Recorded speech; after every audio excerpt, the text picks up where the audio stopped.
Hey, welcome to the first week of the WWF regional training sites. My name is Kevin Black and I am working with the junior freestyle team this year. The first practice with the freestyle portion is really just general positioning and understanding of where we're at on the mat, on our feet. Right here, who's going to get down into a good solid stance.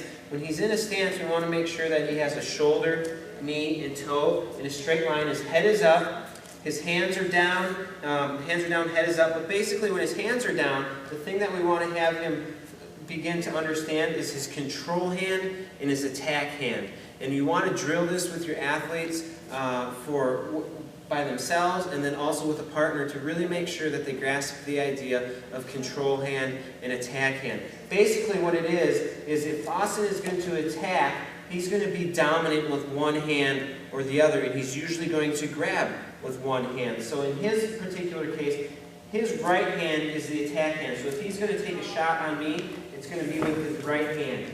His right hand is doing the attacking. So when he stands up, his right hand is his attack hand. Okay? Right here is his attack hand.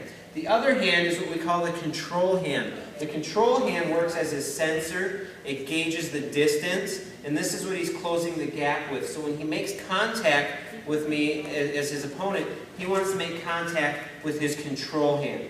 Keeps his attack hand down so that this is always ready to attack. It's always ready to defend as well, but he wants to keep that hand down so that he can always score points with his attack hand. His control hand is gauging and closing the distance. So if he's in a wrestling match and he's leading with his same side as his attack hand, he's leading with this leg. For him, he's right-handed, all right? And when he is in a good solid stance, when he gets ready to attack, he needs to make sure that this hand is ready to attack. But if we're wrestling, when he brings his hands up to close the gap and make contact with me, he brings up his control hand first. Oftentimes, when guys bring up their attack hand, they leave their lead leg forward, and this gives me an opportunity to attack. So if he reaches with his attack hand, I'm attacking his leg right there. So this is why when he closes the gap, he wants to attack with, or close the gap with his control hand. Control hand closes the gap, then this hand is ready to do anything. If he wants to get both hands up on my body, work to underhooks, head positions, collar ties, he first has to close the gap with his control hand, then he can bring his other hand up. See how that works? So he can close the gap and then bring his other hand up, and that's going to help him get into those collar ties or those positions he wants inside tie, but he can never reach with the hand that he's leading with, okay? And this one you have to be very, very disciplined with as a coach and as an athlete, making sure that you're holding your athletes accountable. If you see them reach with their attack hand, even if there aren't immediate consequences for him, we want to make sure that you remind them, keep that attack hand down because this is what he's going to attack with. He wants to always have it free. If I'm wrestling my opponent, if I'm controlling his attack hand, he wants to get my hand out of there so that his attack hand is always free because he always wants to be able to attack. All right? So first thing about always being able to attack is making sure you understand where your hands are. Attack hand and control. Always ready to attack, he needs to make sure that his feet are set in a good solid attack position. So similarly to my hands being in good position, my feet also have to be in good position. So as we're drilling this with our partner, we want to make sure his base is wide, he's still staying in a good solid stance. But as he moves, every step that he takes, go ahead and move around. Every step that he takes, he's resetting his feet so that at any given time, he sees an opportunity to score, sees an opportunity to shoot, he's ready to shoot. Okay? So we hear a lot, at the very youth ages, is never cross your feet in a wrestling stance. All right? Well, I would even go a step further in that you never want to get your feet out of this attack position. Certainly there's times where you're going to have to sprawl back and circle back up, but every time you set, you want to set back into this position with the lead leg in front and your trail leg is behind.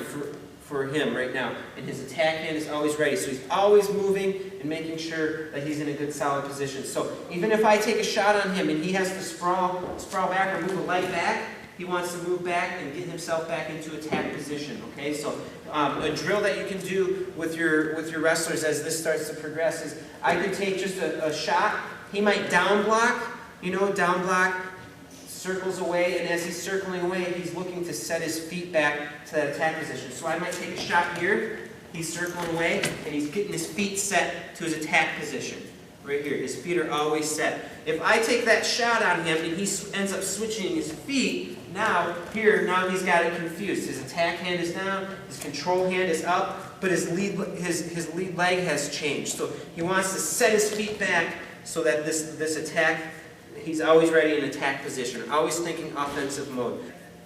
Other part of setting his feet is he's always making alternate steps with each foot. You alternate these steps with your right foot, you have to step with your left foot to counterbalance yourself. So if he's moving, if he's doing a circle drill, everything moves in even steps. Step, step, step, step, step, step. Constant motion, stepping and stepping. But as he's doing this, he's maintaining this position with his hand, his control hand is up, his attack hand is down, and he's set his feet so that at any moment he can attack. So with another drill that you can do as you're starting to understand this position, your attack hand, your control hand, setting your feet, is as they're moving, you want to make sure that they're always ready to attack, so you can hold them accountable by maybe having a whistle and blowing the whistle, and that's when they shoot or something along those lines. But they're always setting their feet, they're moving, and it's always step, step, step, step. Every step they take, they counter with another step. So if I'm wrestling like this here, and I take a step forward and come back, and I don't move my other foot, I'm not counterbalancing myself. I don't have my feet set ready to attack. I also don't have my feet set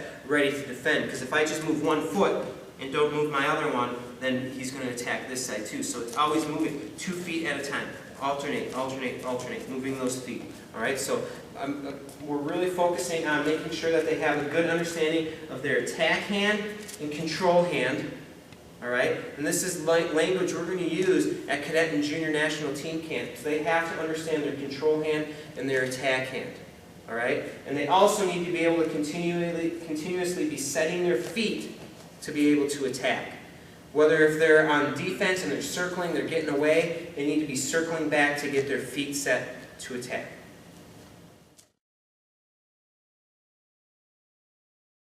Getting our wrestler to understand what we're going to call his happy zone. And the happy zone is the position where he's most comfortable, he wants to be in before he does pull the trigger and go to a committed leg attack. So if his leg attack is a high crotch or a single or any of those type of low single, double leg, right before he pulls the trigger, he's probably in what we call his happy zone. All right, and you'll have to examine this with your athletes and make sure that they really dig deep and have to think back to some of their successful shots. But for some people, you know, it's putting their head in a certain place, their hands are in a certain place. But when they're really successful with a leg attack, it's usually because they're in their happy zone. So what he wants to be doing is he's closing the gap with his control hand, his attack hand is down, he's moving his feet. His objective is to get to me and make him and put himself in the happy zone. All right, he's not coming out with just reckless abandon, thinking, okay, I just need to shoot on this guy. Okay, that's not always the most productive way to score points. We need to do it in a very systematic way. Is that he needs to first look at a good setup. To get that good setup, he needs to look at being in that happy zone. So he's closing the gap. He's staying outside, whichever it is, but we're wrestling where he's most comfortable. Highest percentage skills. Place where he's most comfortable, most successful, he wants to get there. So if it's an underhook, gets to his underhook. If it's a 2-on-1, he gets to his 2-on-1. If it's a collar tie, gets to his collar tie. But he has to know his happy zone, has to know his comfort level. So I'll just use me for an example. If I'm wrestling, I'm a right hand attack. So my right hand is my attack hand, left hand is my control hand. I'm controlling my partner here. I can get both hands on and close the gap, but I'm always attacking with my right hand. Okay, and for my happy zone, I've known that I like to be just off the center, off his chin a little bit, right in front of his shoulder with my head, and I want inside position. All right, I might not even have both hands in. I might have my attack hand down, but I'm going to come out and wrestle, and I'm hand fighting, looking to get to boom right there, my happy zone. This is my happy zone where I have my head set, my feet are in attack mode. My attack hand is ready. I can attack both legs from here. Depending on which one he gives me or which one I move towards me, I'm attacking both legs. But my single side, my high crotch side, my double, comes from this. This is my happy zone right here. I want to hand fight to get to my happy zone. If I'm hand fighting and I'm doing this here, for me, this is not productive. This is not the attack that I want. So I would get out of here and get back to, I can get to my happy zone. Now I can be attacking right in here. Okay? But I got to get to my happy zone. So this is really difficult. Wrestling right now, a lot of high school wrestlers don't know their happy zone. All right? And a way that we can find it is think, okay, your most successful leg attack, your go-to shot, the one that you get to, right before you pull the trigger, where's your position? So I might understand that mine is a high crotch, and I'm going to go after a high crotch and boom, get my shot and finish. But right before I penetrate, right before I pull the trigger, where is my positioning? Where's my head? Where are my hands? What are my feet doing? Everything in relation to his body. Where am I at? That's probably my happy zone. Okay? Because if I have to attack the other leg, for me, a single side, I'm in the same exact position before I pull the trigger. All right? Now, obviously, we've got to make sure that they're versatile and they can score in different places. You can score from your underhook if you're a low single guy, all that kind of stuff. But wrestling to your strengths is what's most important. So you want to get to your happy zone. You want to force your position, force your ties. So when you're hand fighting to try to put yourself in that happy zone so that you can pull the trigger and actually score.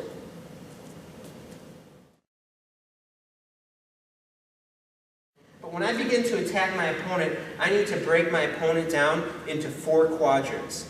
All right? Essentially, I'm dividing him in half vertically so I can attack right or left. Okay? And this is called a balanced attack offense. We want to be able to attack right and left. Divide him in half, I can attack right and left.